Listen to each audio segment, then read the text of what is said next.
Hello and welcome to the channel. The Rolling All Progressives Congress APC meets today in a crucial meeting where all the big wigs in the party are expected to be in attendance. Chief among those are the recently elected President-elect Bola Ahmed Tinubu and his Vice President-elect Kashim Shettima. Top of the agenda are how to fill the Senate President position as well as the Speaker of the House of Representatives. Reliable sources have disclosed that Tinubu is favorably disposed to bequeathing the Senate President position to the Southeast, who are aggrieved at the outcome of the elections, in order to pacify them and make them feel included. Subscribe, like, share, and comment. Thank you. Tinubu moves to form Government of National Unity. Pacify Southeast with Senate Presidency. Ahead of Monday meeting with the National Assembly members-elect slated at the Presidential Villa, Abuja, the President-elect, Asiwaju Bola Ahmed Tinubu, has moved to form a government of national unity. Coming after the presidential election whose outcome is perceived in some quarters as controversial, the moves were ultimately initiated to calm frayed nerves around the country and reunite the people. It was learned that already the President-elect is freely disposed to zoning of the Senate presidency of the incoming 10th National Assembly to the Southeast to assuage the feeling of real or perceived disparity among the people. A reliable source who craved anonymity told Vanguard that Tinubu has vowed to leave no stone unturned at ensuring that all parts of the country were embraced in his new government, regardless of their political inclinations in the last elections. The source, who is a long-standing associate of Tinubu, further revealed that Tinubu's cabinet will be devoid of lopsidedness or ethnic discrimination. He added that it was one of the agenda to be discussed at the meeting with the members-elect of the National Assembly. He said that Tinubu was said to have already informed some of his proteges among the elected senators to start shopping for anyone from the Southeast as the next Senate President. It will be recalled that despite the Labour Party's obedient wave in the Southeast, the zone produced 6 senators from the ruling APC, thereby placing it in a prime position for the office. The source said that Tinubu's preference for a Southeast Senate President may be made known on Monday's closed-door meeting of the leadership of the ruling All Progressives Congress APC. Bola Tinubu, his running mate Senator Kashim Shettima, APC senators and members of the House of Representatives elect at the State House in Abuja are all expected to be in attendance. For balance of power, our President-elect understands that to have a rancor-free administration, every region must be carried along, and the Southeast is very paramount to him.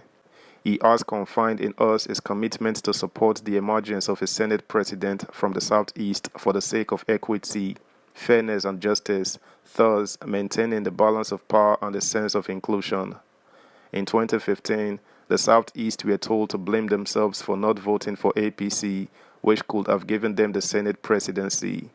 In 2019, they said the Southeast has no ranking senator, but in 2023, there is no excuse because the Southeast, despite the massive votes they gave to the Labour Party, still voted for 6 APC senators, some of whom are ranking lawmakers. Tinubu is fully committed to a Senate President of Southeast extraction. I can confirm because he believes it is the right thing to do, and the move will also calm frayed nerves in the Southeast. He also wants to prevent unnecessary spending, bad blood lobbying which might culminate to hijacking of the National Assembly like it happened in 2015, the source disclosed.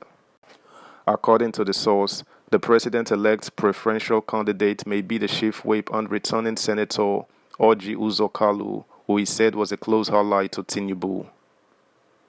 Subscribe, like, share, comment, and please turn the notification bell on. Thank you. Another issue the meeting is also expected to discuss is the zoning of the speakership of the 10th House. According to the source, many ranking members of the House had already shown interest. He stressed that there was a need to provide an acceptable zoning direction that will be sensitive to the religious affinity of the incoming administration, in that Tinubu and the Vice President-elect, Senator Kashim Shettima, are of the Islamic faith. Vanguard gathered that at the moment, 5 lawmakers are jostling for the position of the Speaker without recourse to either religious sentiment or geopolitical zones. Amongst the lots are Honorable Aliyu Betara, representing Biu, Kwaya Federal Constituency of Borno State. Aminu Sani Jaji, a former chairman of the House of Representatives Committee on National Security and Intelligence in the 8th Assembly, who has been re-elected to represent Kaura, Namoda, and Benin Magaji Federal Constituency of Zamfara State. The current Deputy Speaker, Honorable Idris Wase from Plateau State. The current spokesman of the House, Honorable Ben Kalu, and the Majority Leader of the 9th House, Honorable Ado Doguwa. Another source also told Vanguard that the current Speaker of the 9th House, Representative Femi Gbajabiamila, a protege of the President-elect representing Surulere 1 Federal Constituency of Lagos State, is most likely to relinquish his seat in the next Assembly for the position of Chief of Staff, COS, to Tinubu. Gbajabiamila was initially considered alongside the Minister of Works and Housing and former Governor of Lagos State, Babatunde Fashola, who may be assigned another portfolio in Tinubu's government. Similarly, Vanguard gathered that the Kaduna State Governor, Governor Nasir El-Rufai, is being considered for the office of the Secretary to the Government of the Federation, SGF. The choice of El-Rufai is, however, being weighted with that of Kano State Governor Umar Ganduje. All these issues, Vanguard gathered, are expected to be tabled and discussed at the meeting with the aim of securing the commitment of everyone to form a common front before the inauguration of the 10th National Assembly in June. Meanwhile, the National Democratic Coalition, Adeco Renewal Group, has advised opposition parties agitating against the declaration of Senator Bola Tinubu as president-elect to perish the thought of upturning his victory. In a statement issued on Saturday in Ado-Ekiti, the group described Tinubu's emergence as president-elect as the best that had ever happened to Nigeria in recent times.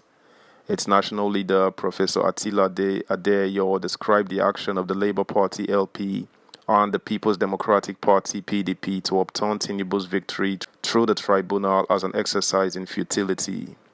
He said, efforts by the two runners-up at the presidential election of February 25th, Mr. Peter Obi of the LP and Alhaji Atiku Abubakar of the PDP, challenging Tinubu's victory will not yield any positive results.